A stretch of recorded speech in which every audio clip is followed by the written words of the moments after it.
You wake up in a small, airless room. No windows, just stone. The smell hits you first. Sweat. Fear. Olive oil. It clings to the walls just like you do. Your skin brushes against cold rock. You can hear laughter. Faint, distant, drifting in from the main house. But it's not the kind that warms a room. It's the kind that tightens your stomach. The kind that means something bad is coming. Your body? It's sore. Bruises paint your ribs in purples and yellows, like some twisted garden blooming in pain. The iron shackle on your ankle has rubbed your skin raw. You shift, and dried blood flakes off like dust. Then, footsteps. Heavy, deliberate. Sandals slapping against marble floors. You know that sound. It's the overseer. He's coming to prepare you for another day of what they call service. Your hands tremble as you reach for the crumpled tunic in the corner. You're 15. At least, you think you are. You stop counting birthdays the day they brought you here. Time doesn't move the same. When you're someone's property, the door scrapes open, metal grinding against stone. Blinding sunlight floods in. You raise a shaking hand to shield your eyes. And there he is, filling the doorway like a wall. All muscle and scars. His face, a roadmap of cruelty, carved by years of breaking spirits like yours. Clean yourself, he growls, tossing a damp cloth at your feet. The master has guests tonight. Important guests. His eyes scan your body, not with concern, but with calculation, like a man inspecting livestock. You're going to help entertain them, he says. Your throat tightens. You know exactly what that means. You knew. From the very first night, they dragged you from your village. Kicking, screaming. When they told you, your family's debt had been paid. With the only thing they had left. You. And you weren't alone. This was reality for countless young boys in ancient Greece. Not the version you read in textbooks. Polished and pure. Filled with talk of philosophy and democracy. No.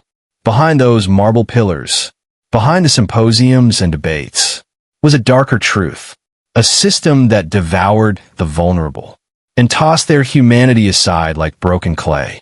Before we dive deeper into these forgotten stories, if you're someone who seeks the hidden truths of history, the ones they don't teach in school, go ahead and hit that like button. Subscribe for more.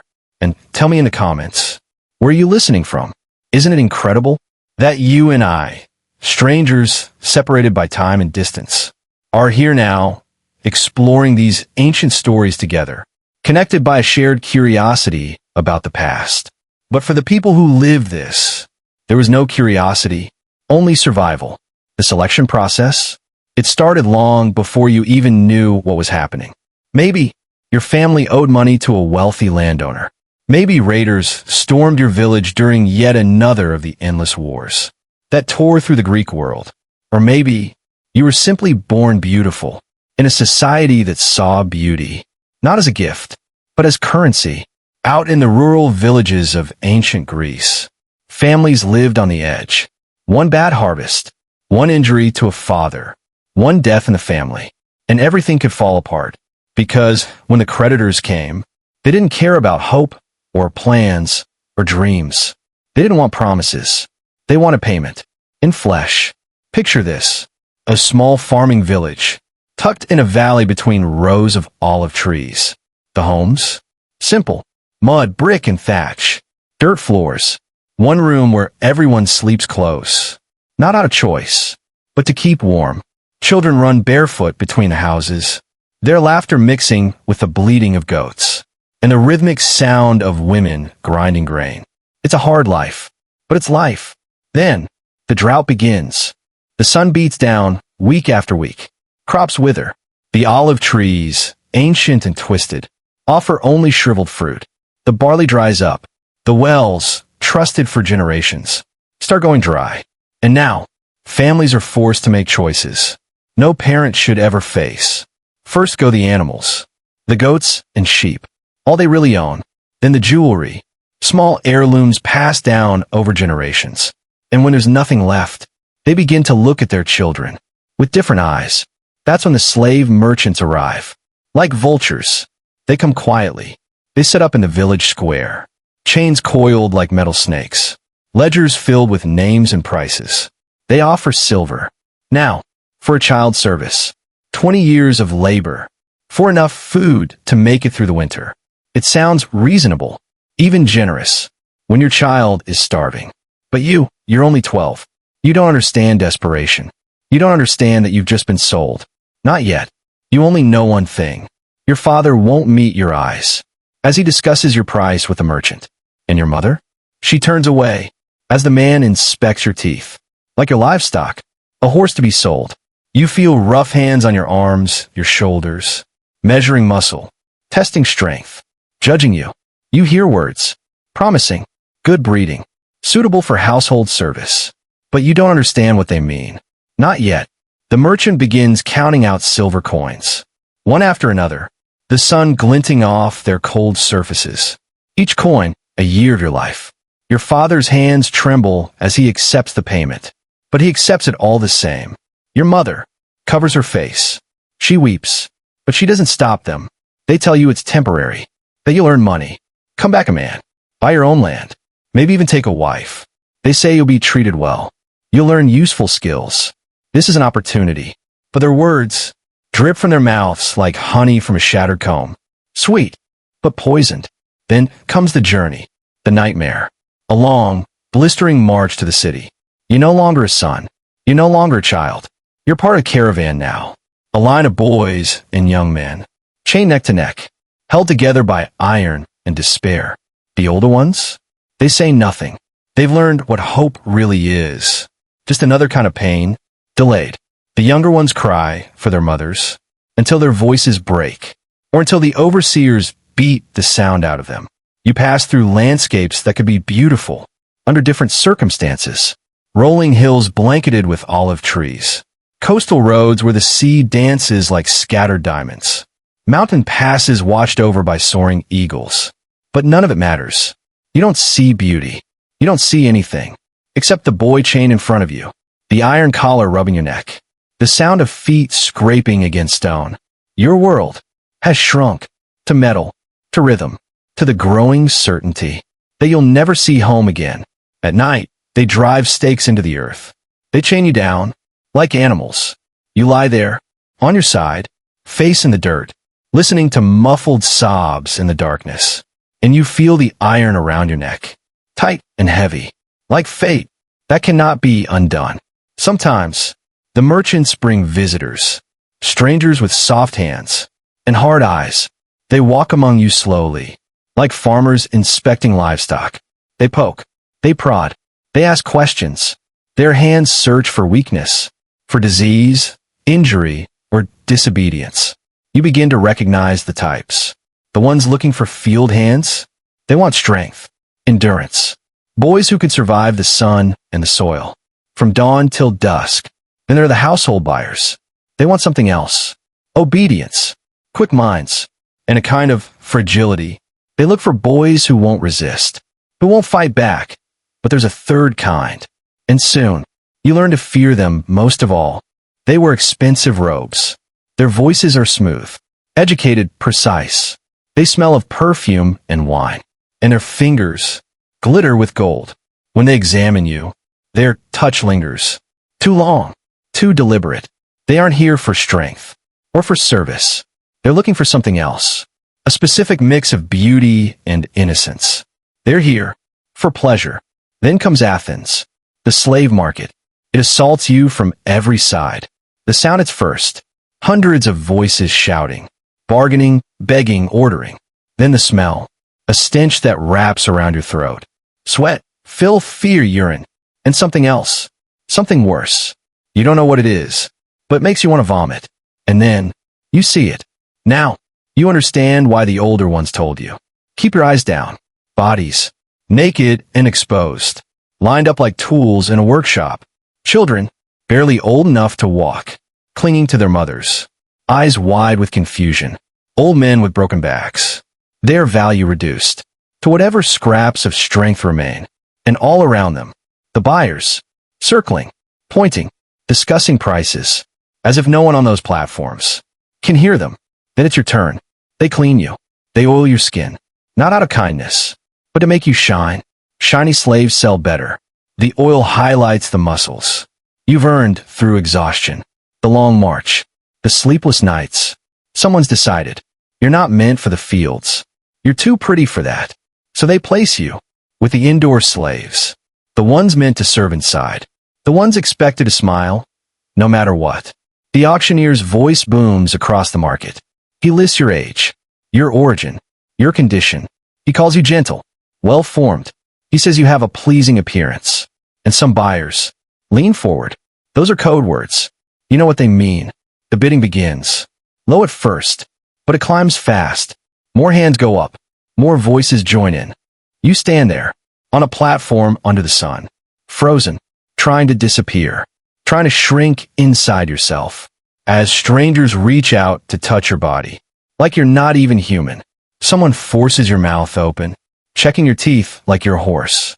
Another tests your grip, feeling the tension in your fingers. A third runs his hand through your hair, commenting on its color, its texture. You're no longer a person. You're property, an object, evaluated, judged, priced. The man who buys you is named Lysander, though you won't learn that until later. For now, all you see is his smile, satisfied, possessive, his eyes already claiming you, before the silver even leaves his hand. He's middle-aged, well-fed. His hands are soft, the hand of a man who's never worked a day in his life. His tunic is deep purple silk, a color that screams wealth and the power that comes with it. When he looks at you, you want to run, even though the chains on your ankles make escape a fantasy. Lysander owns a grand house in one of Athens' wealthiest districts. It's larger than your entire village. Marble columns, painted walls, mosaics of gods and heroes on the floors beneath your feet. Servants move quickly through the halls, carrying platters of food and wine, not out of duty, but out of fear. Many of them are young men, beautiful, each in a different way, but all with the same look in their eyes, a silent, familiar despair. That's the face of captivity. The man who collects you from Lysander is named Demetrius. He's the overseer, a former slave himself, once a boy like you, sold into service, but he clawed his way upward, with cunning and cruelty.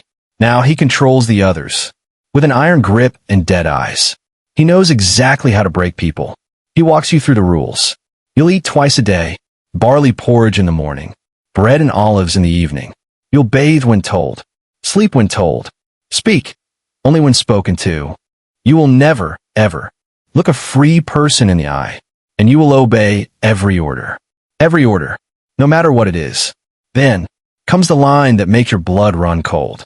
You're here to serve the master, Demetrius says, and his guests, in whatever capacity they require. Wine, food, cleaning, entertainment. The word entertainment hangs in the air like smoke. He doesn't explain, not directly. He just smiles, and you understand. He tells you that some slaves resist at first, but resistance only brings pain. Obedience? That brings privileges, warmer blankets, better food, maybe a small possession of your own. They know how to train obedience. They've had practice. Your new living quarters are in the basement, a row of cold, stone cells, with straw mattresses and thin blankets. Each cell has a chamber pot and thick stone walls. You soon understand why. The stone absorbs the sound of crying. Other boys greet you. There's Marcus, your age, maybe 2 years in this place. His eyes are too old for his face. There's Alexios, older with scars. He speaks in hushed tones about the guests and what they really come for. And then there's Philemon. He's only 14, but his face, his voice, it belongs to someone far older. He was once the son of a merchant, but when his father's business failed, the creditors didn't just take the shop. They took the children too.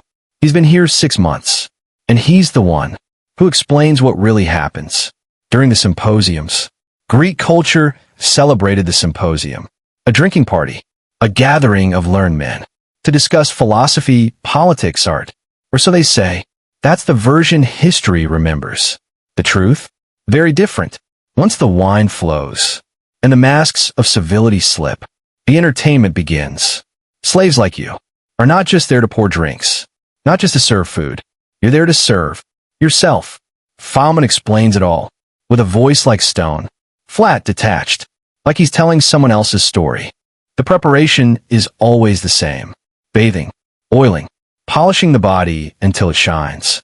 You're dressed in thin tunics that cling to your skin, not to cover you, but to display you. Sometimes you're given jewelry, bracelets, necklaces, not as a gift, as decoration, like a centerpiece. At a feast, the symposium starts quiet, polished, men reclining on couches, talking about Socrates, or war, or honor. Their voices are elegant, educated, refined.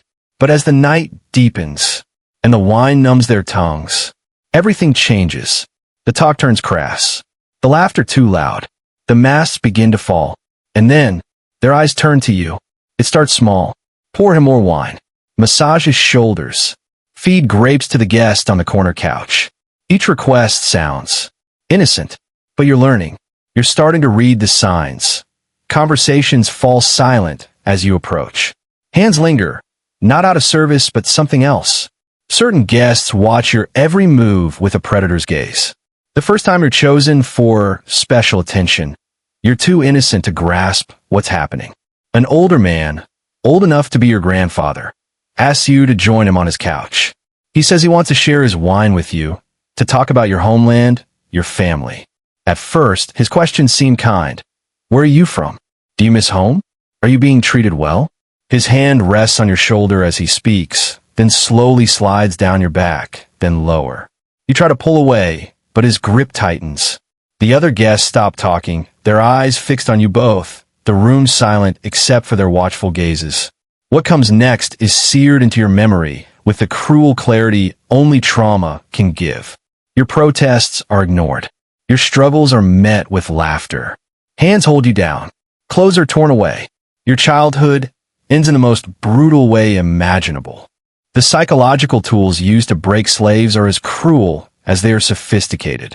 Isolation is one of the most powerful. You're cut off from everyone you knew, surrounded only by others as powerless as you. Fellow slaves may offer sympathy, but no protection or hope. Unpredictability is another weapon. You never know when you'll be called, what will be asked of you, or how harsh the punishment will be for the smallest mistake. This constant uncertainty breeds a chronic fear that erodes resistance more effectively than any physical torture. But the cruelest tactic is the destruction of identity. Your name is taken, replaced with one that sounds exotic or pleasing to Greek ears. Speaking your native language is forbidden, as is practicing your family's customs. You wear their clothes, eat their food, worship their gods. Slowly, methodically, they erase everything that made you who you were. The guests who visit are the elite of Athenian society. Wealthy merchants, government officials, famous philosophers, celebrated artists. Men remembered by history as great contributors to civilization. Yet here, in Lysander's dining room, they drop their public masks and reveal appetites that would shock their admirers. There's Dionysios, a respected politician famous for speeches about justice and civic virtue. In public, he championed citizens' rights and moral society.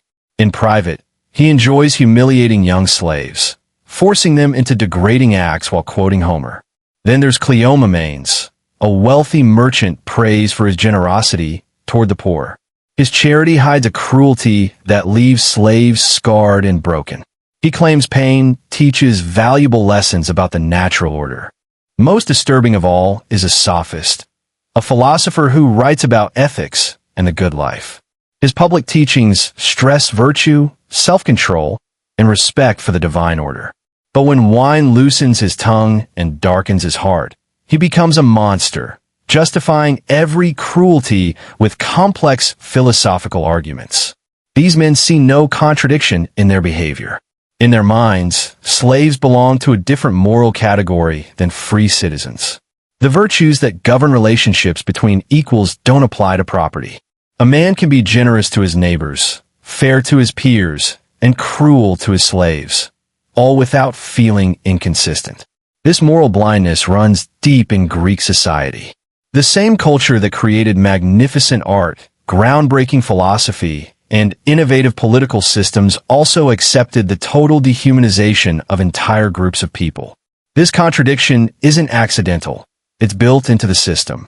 The leisure time that allowed free citizens to pursue intellectual and artistic endeavors was paid for by the labor of slaves. As months turn into years, you develop survival skills your younger self could never have imagined. You learn to read subtle signs that reveal a guest's mood and preferences. You figure out which actions earn rewards and which bring punishment. You master the art of psychological absence, appearing compliant on the surface, while retreating so deeply inside that your spirit remains untouched. But survival comes at a cost. Every compromise with cruelty chips away at something essential inside you. Each moment of submission reinforces the lesson that you are powerless, worthless, and disposable. The boy who once laughed and ran through olive groves becomes a hollow-eyed young man, drifting through life like a ghost trapped in his own body. The other slaves become your only family, bound by shared trauma and mutual protection. You develop a silent language of glances and gestures to warn each other and offer comfort, always careful not to alert the overseers. You share what little food you can spare, take turns keeping watch during the few hours of rest allowed, and hold each other when nightmares become too much to bear alone. But even these relationships are tainted by the system that created them. Competition for a master's favor can turn friends into enemies. The promise of better treatment might tempt someone to betray a planned escape or report another slave's minor mistake. The very bonds that keep you sane can also become tools of your oppression. Some nights, lying on your straw mattress in the dark, you try to remember your mother's face, but it fades more with every month, replaced by the faces of your tormentors. You try to recall your father's voice, but it's drowned out by guests' laughter and slaves' cries. Your past feels like a distant, half-forgotten dream, while your present nightmare stretches endlessly toward an unimaginable future. Physical abuse is constant and varied. Some guests prefer subtle, psychological domination, leaving no visible marks but carving deep wounds in the spirit. Others are more direct, using fists, whips, and heated metal to mark their ownership on slave bodies. Some take pleasure in elaborate tortures that combine physical pain with sexual humiliation beyond description.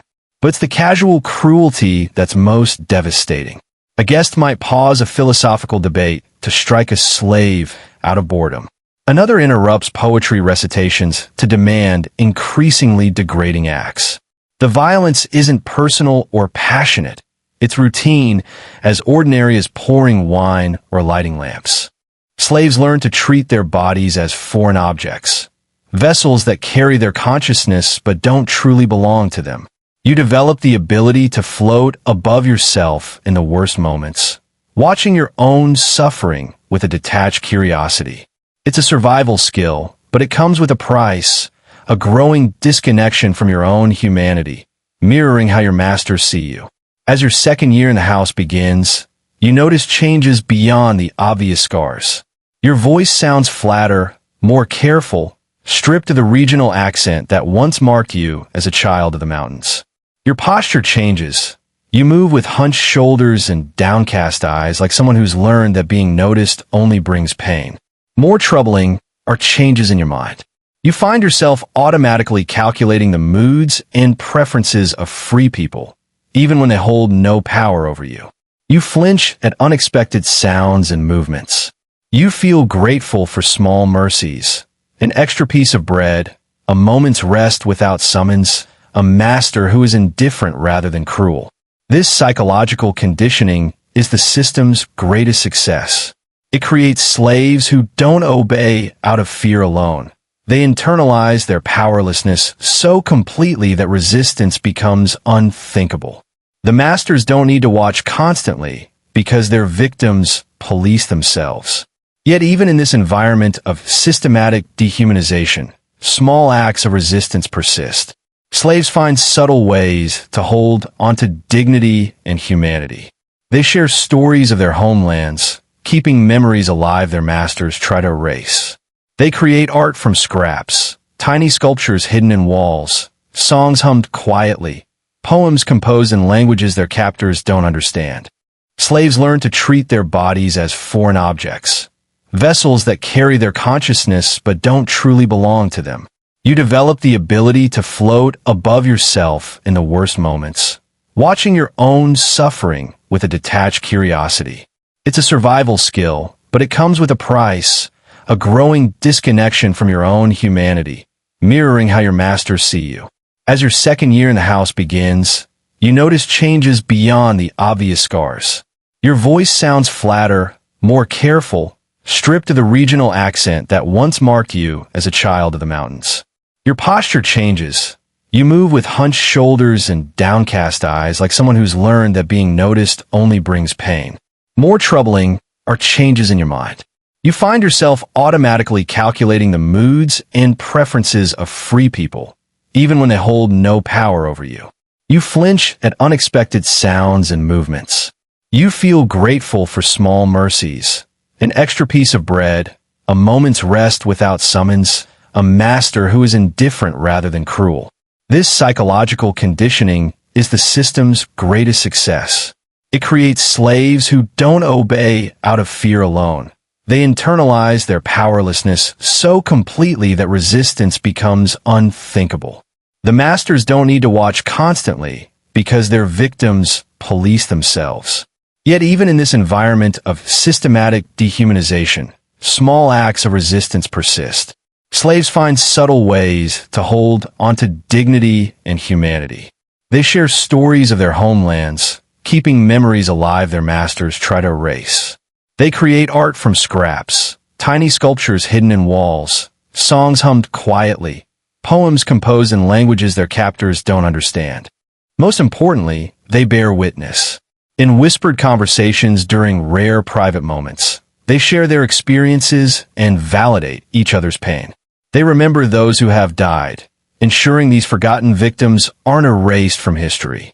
They document cruelty, preserving evidence of crime society refuses to acknowledge. This act of bearing witness is resistance itself. By insisting on their humanity and the truth of their suffering, slaves challenge the master narrative that paints them as content property or willing participants in their own exploitation. They hold on to the hope that someday, someone will listen and recognize their truth. But this resistance demands enormous courage and comes with deadly risks. Slaves caught speaking their native languages might have their tongues cut out. Those caught sharing food or offering comfort to fellow slaves faced harsh punishments. They could be separated from their friends or sold to crueler masters. The very acts that kept their humanity alive also brought dangers meant to crush it. The house itself feels like a character in this story. Its marble halls echo with the ghosts of countless victims. Behind the ornate walls lie hidden chambers where unspeakable horrors happen every night. The beautiful mosaics and painted frescoes stand in stark, grotesque contrast to the suffering they conceal. In this place, art and horror exist side by side, reflecting the deep contradictions of a civilization built on the suffering of others. By the third year, something inside you breaks, something you didn't even know could shatter. It happens during an especially grand symposium held to celebrate a recent military victory over a neighboring city-state. The guests are more numerous than usual, their celebration wilder, and their cruelty more inventive. You are brought before a group of young aristocrats, barely older than yourself, but already drunk on wine and inherited power. They have devised what they call a game, a contest to see who can provoke the most entertaining reactions from their human toys. They take turns giving commands, each more humiliating than the last, keeping score like children playing games. As you perform their degrading spectacle, something fundamental changes in how you see yourself. You stop thinking of yourself as a person forced to endure suffering. Instead, you begin to see yourself exactly as they do, a thing that exists only for their amusement. The last fragile connection to the boy who once herded goats in the mountain pastures finally snaps. This psychological death feels almost like a relief. Without hope or dignity left to protect, surrender brings no pain. You become the perfect slave, anticipating needs before they are spoken, accepting any treatment without resistance, living in a state of total compliance that requires no thought or feeling. The overseers notice the change and reward it. You receive better clothes, more regular meals, and a cell with an actual window. Other slaves look at you with a mix of envy and horror. They see what you have become and understand the heavy price you paid for these small comforts. Yet even in this numb state, fragments of awareness remain. You watch the rhythms of the household with the detached interest of someone watching a play. You notice patterns in the guest's behavior, cycles of violence and indulgence that follow predictable routines. Slowly, you begin to understand the economics of suffering that keep this system running. The house relies on a steady supply of new victims. Young slaves rarely last more than a few years before they are either broken beyond use or aged out of favor. Some die from disease or injury. Others are sold to gladiator schools or mines once their beauty fades. A few disappear without a trace, never recorded, never mourned. This constant turnover means regular trips to the slave markets. Sometimes you accompany Demetrius on these visits, serving as an example of what proper training can achieve. The irony is not lost on you. The broken boy who once trembled on the auction block now helps assess new slaves for his master's collection. You watch the terror in the young faces, but feel nothing. When Demetrius asks your opinion on a boy's suitability, you give technical evaluations drawn from years of harsh experience. This one will resist too much and need breaking. That one is already too damaged to be worth the investment. This one might last for years. The new slaves look at you with desperate hope, seeing in your survival a glimmer of endurance. They don't understand that surviving and truly living are very different. They can't see that the person standing before them died long ago, leaving only a hollow shell programmed to obey. During one market visit, you meet a boy who reminds you painfully of your younger self. Same dark hair, same frightened eyes, same desperate search for kindness in a suddenly hostile world. He's about 13, small for his age, but strong from hard work and simple food. Something stirs in the emptiness inside you. Watching him, for just a moment, you remember what it felt like to be human. The feeling is so sudden and overwhelming that you stagger, causing Demetrius to grab your arm and ask if you're ill. You lie, blaming the heat. But the truth is more complex. Seeing that boy has awakened something you thought was lost forever. Not hope exactly, but a recognition that the person you once were deserves to be mourned. That the life stolen from you had value, even if no one else ever acknowledged it. The boy is bought by a different household, sparing you the pain of witnessing his transformation. But his image haunts you for weeks afterward, bringing dreams you haven't had in years. You find yourself remembering your mother's cooking, your father's laugh, the feeling of the wind on your face as you ran through mountain meadows. These memories are dangerous. They threaten the careful numbness that keeps you going. Yet, they also remind you that somewhere beneath the perfect slave, fragments of your original self still survive. The question becomes whether those fragments are worth holding on to, or if complete surrender would be a mercy. The answer comes during another symposium, quieter than most. The guests are older men, philosophers and politicians, engaged in serious debates about justice and the ideal state. You serve wine and listen invisibly, trained to be unseen as household property. They discuss the writings of a famous philosopher, arguing whether virtue can be taught or if it's something innate. One guest claims some people are naturally suited to slavery, born with inferior souls incapable of self-governance. Another argues that environment shapes character, that even slaves might possess virtue under different circumstances. The irony is overwhelming. These men, who rape children and torture the helpless, debate the nature of virtue while you, their victim, silently hold their wine.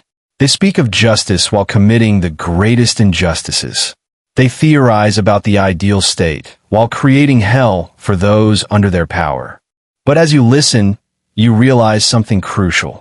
Their philosophical sophistication does not excuse their cruelty. It makes it worse.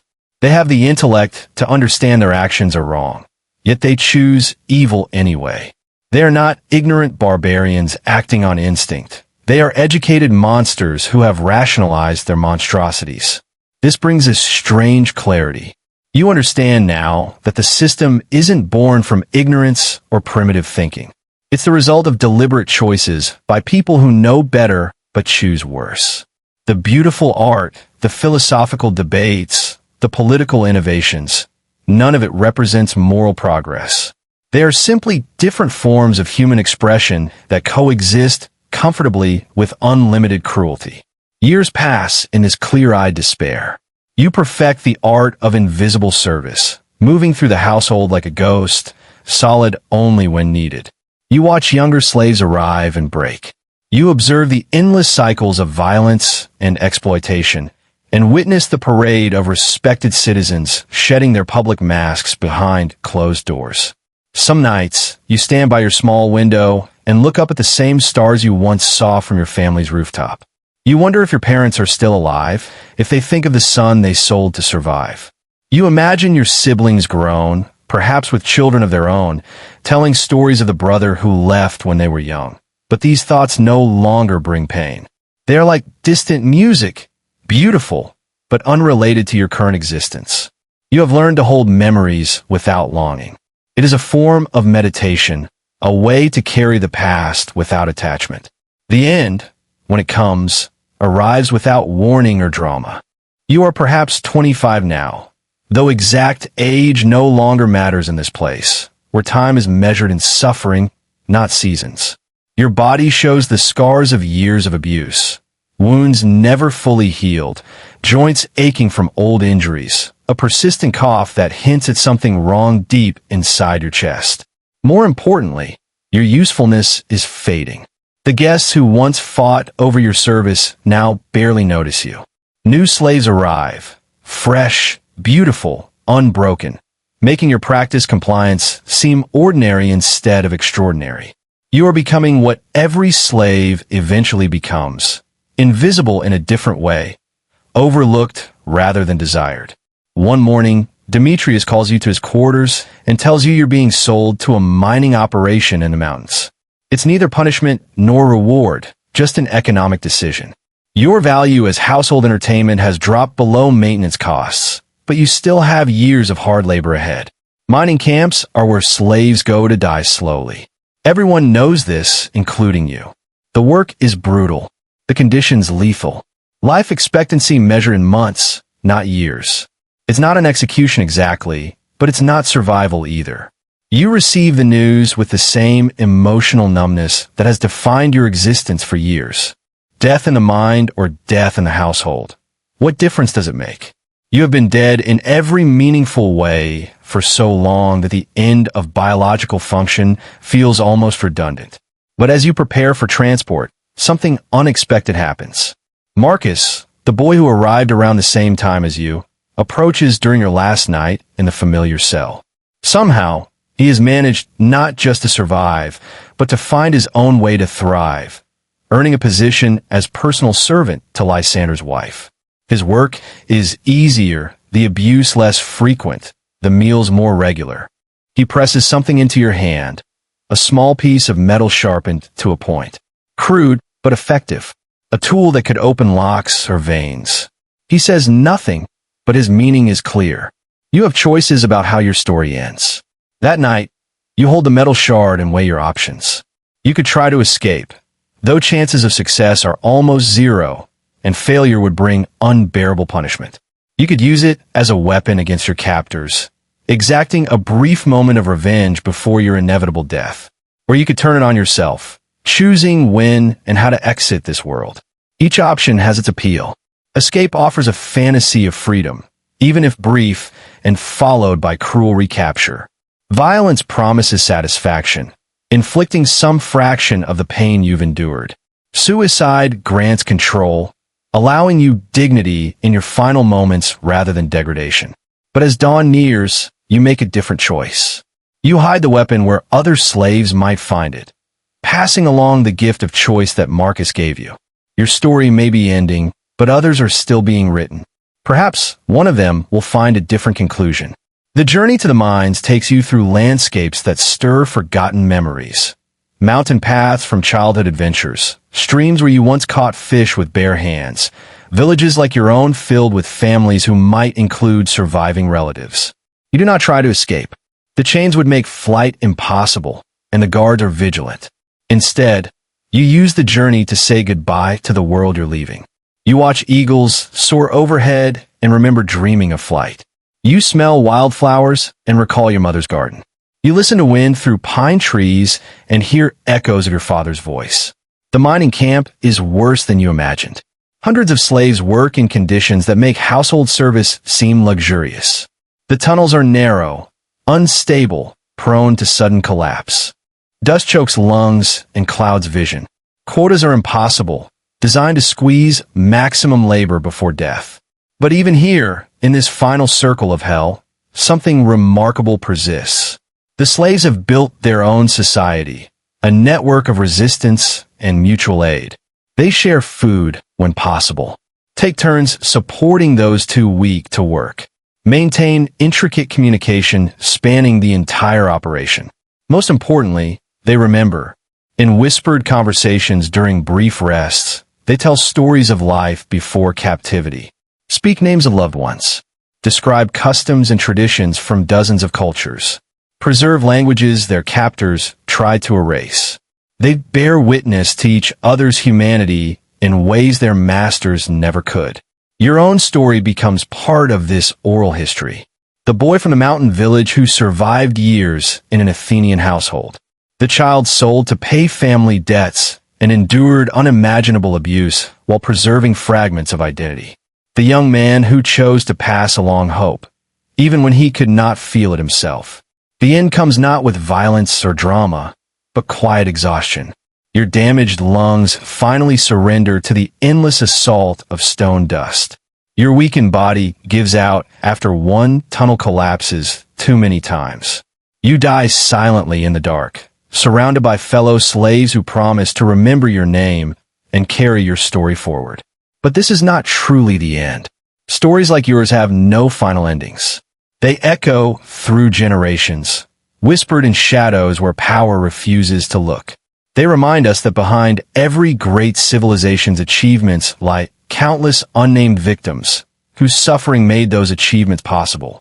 The classical world we admire for its art, philosophy, and political innovation was built on a foundation of human misery so vast and systematic it defies comprehension. The same culture that gave us democracy, theater, and reason also normalized complete dehumanization of entire populations.